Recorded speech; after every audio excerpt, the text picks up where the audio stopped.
Good evening, everyone. I hope you are fine.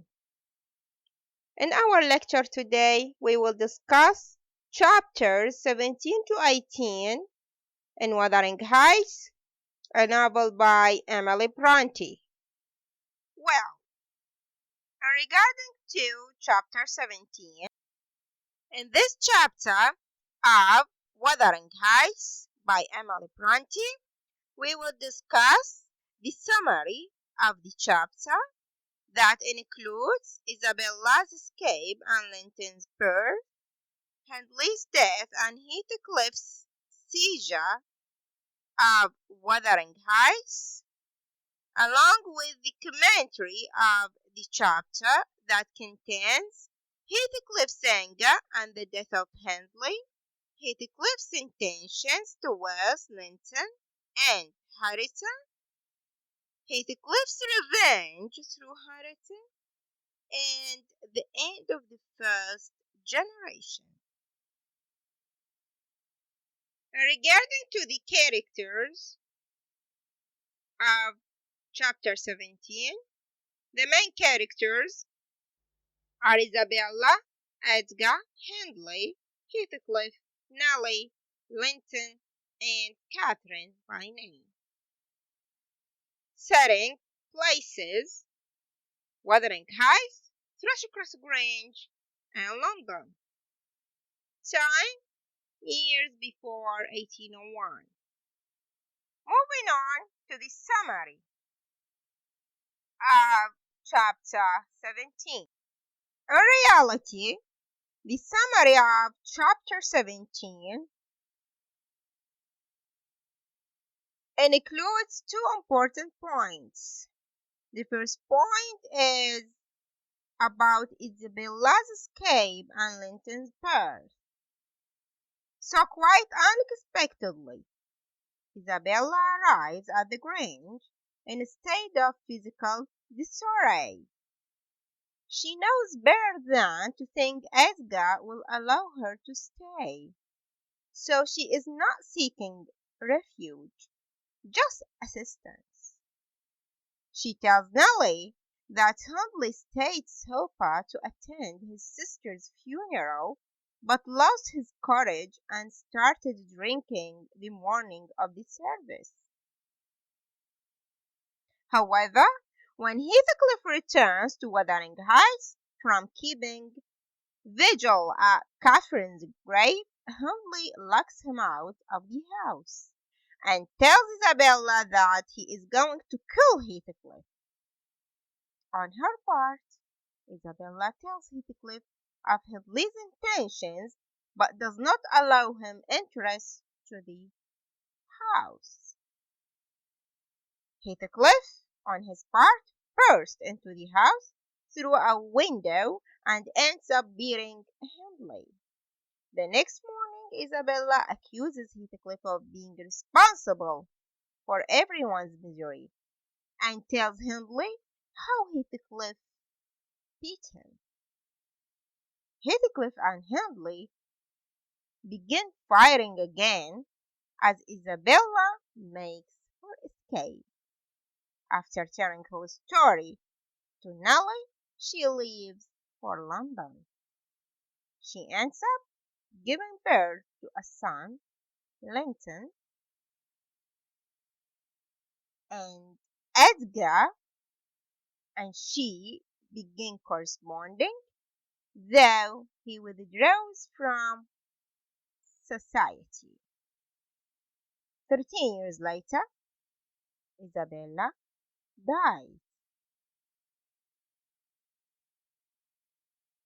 The next important point in this chapter is Hindley's death and Heathcliff's seizure of Wuthering Heights.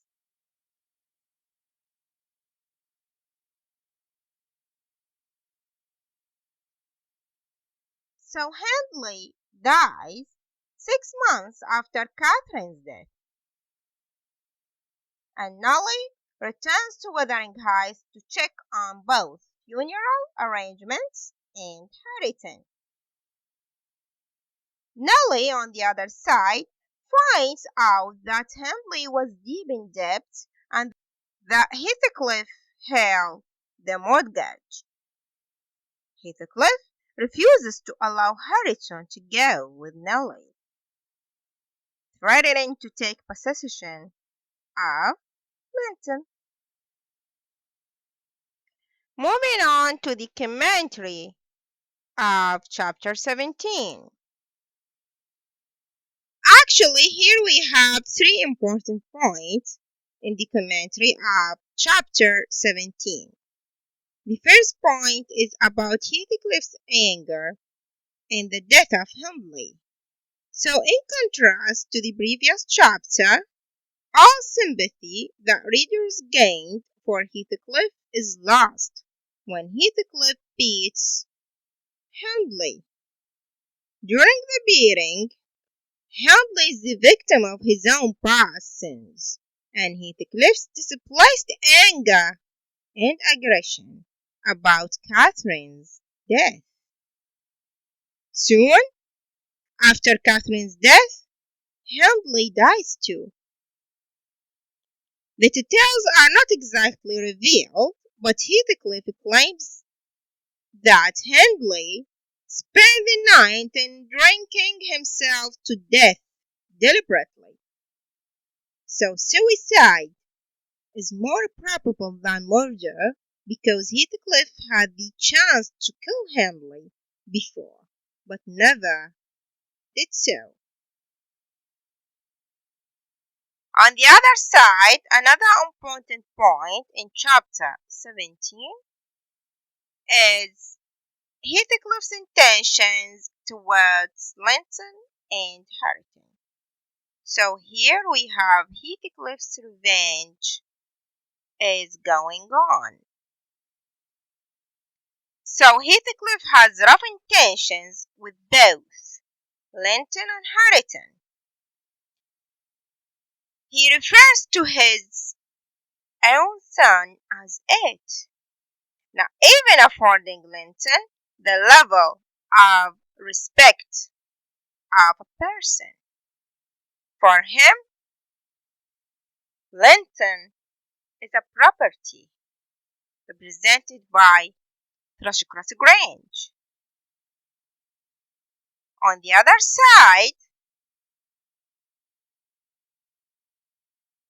Heathcliff essentially steals Wuthering Heights from Harrington. Harrington is the rightful landowner, although the land is in debt. What Harrington should have inherited from his father is a mountain of debt, with Heathcliff serving as the mortgagee. What happens, though, is Heathcliff assuming control of the property because he owns the mortgage. Continuously, another important point in the commentary of chapter 17 is Heathcliff's revenge through Harrington. Here, Heathcliff's brutal nature emphasized as much as his grief over Cathy's death. So, after Hindley's death, Heathcliff lifts Hindley's son, Harrington, onto the table and says, "Now, my bonny lad, you're mine, and we'll see if one tree won't grow as cracked as another with the same wind to twist it."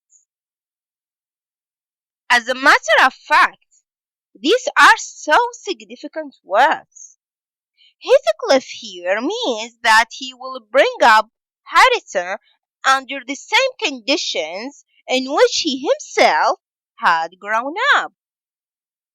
He had been very badly treated by Hindley, and that ill treatment had permanently brutalized him.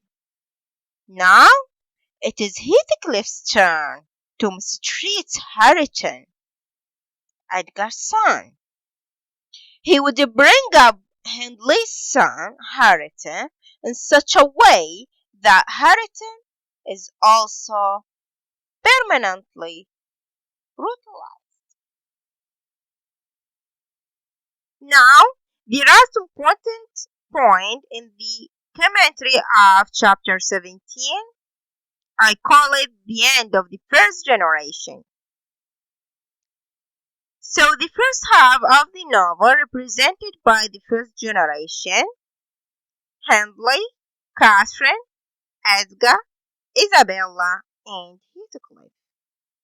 So this chapter marks the end of the first generation and the first half of Wuthering Heights. At this point in time, Heathcliff and Harrington are at Wuthering Heights, and Edgar and Cathy are at Thrushcross Grange. And the second half of the novel in many ways mirrors the first, with Heathcliff longing for revenge and willing to destroy anyone who is in his way.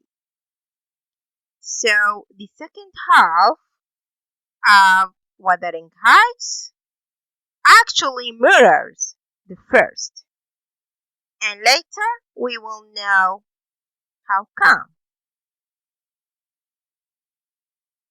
Moving on to chapter 18 in Wuthering Heights.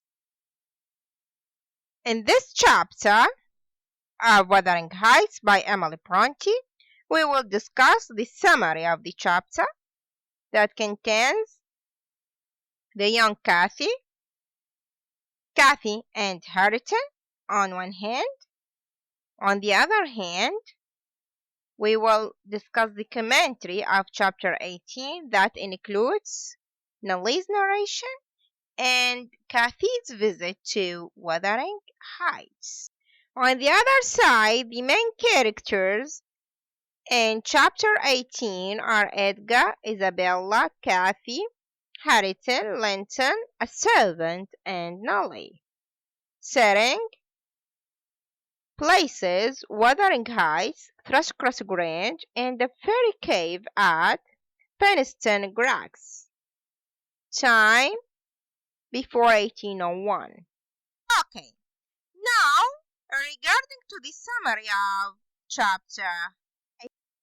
Actually, the summary of this chapter includes two important points. The first point is the young Catherine, or young Cathy.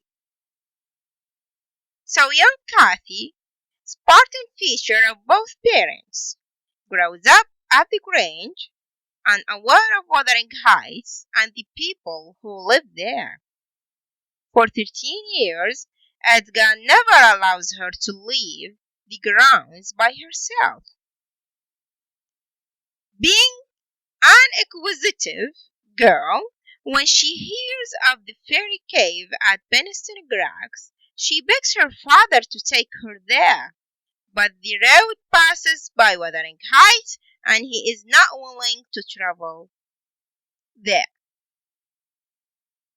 During the time of Cathy's fixation with the fairy cave, Isabella writes to Edgar, informing him of her impending death. She asks him to come to her and take Linton to the Grange, in an attempt to keep him from Heathcliff. On his part, Edgar goes to her, leaving Nelly in charge of Cathy.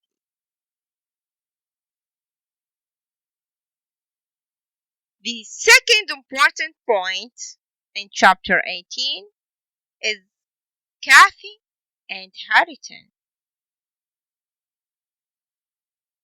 Well, Nelly entertains Cathy by indulging in imaginative adventures about the grounds, but one morning Cathy does not return. Seeking her out, Nelly discovers that Cathy is bunny-lipped, beheaded this morning, heading in the general direction of Peniston Greggs. Nellie ends up finding Kathy at Wuthering Heights.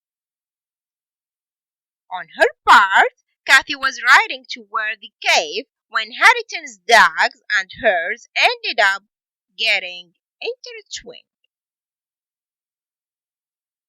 Harrison and Kathy spend the day together, enjoying themselves immensely until Nellie arrives.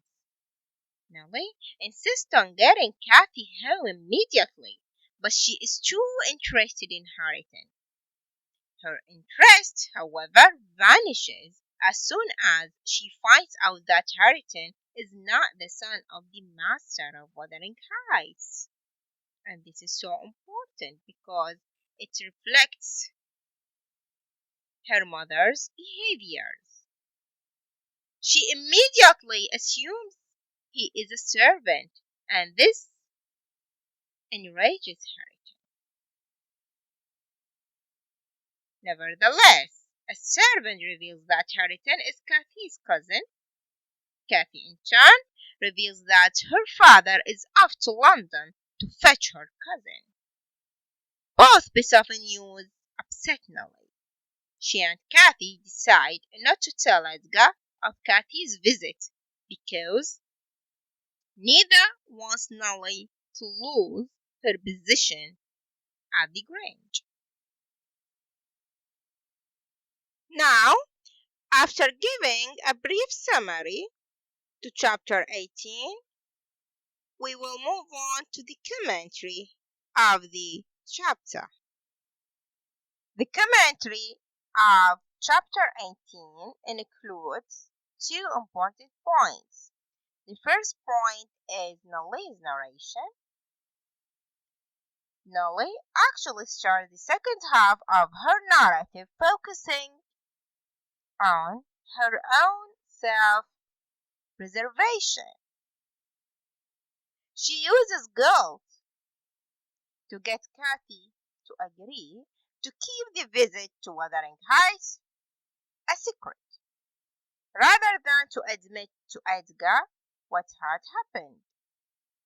Although Nellie was not entirely at fault for Kathy's excursion, she finds it easier to pretend the entire incident did not exist because it is easier to avoid the truth than deal with any recrimination. Accordingly, the other important point in the commentary of chapter 18 is Kathy's visit to Wuthering Heights. And during her visit, Bronte uses the motive of repetition or mirroring. First of all, what is a motive? Actually, a motive is a recurring structure, contrast, or literary device that can help to develop and inform the text's major themes. And in Wuthering Heights, Bronte uses repetition as a tactic in order to organize her novel. It seems that nothing ever ends in the world of this novel. Instead, time seems to run in cycles, and the horrors of the past repeat themselves in the present. So, regarding to Kathy's visit to Wuthering Heights, the motive of repetition or mirroring manifests itself. How come? Well, when Kathy is visiting Wuthering Heights, readers first receive a glimpse of Harrington's pride. He is reminiscent of young Heathcliff. In fact, Heriton's pride mirrors young Heathcliff. And also, there are many things that are reminiscent of the earlier generation in this chapter, like the day Harrison and Kathy spent together at Peniston Crags parallels the fun-filled adventures Heathcliff and Catherine had on the moors. Also, Kathy's rejection of Harriton's lack of an education actually mirrors her mother's rejection of Heathcliff's societal standing. So, as you can see here, we have repetition or mirroring to the first generation through characters, places, and also incidents or adventures.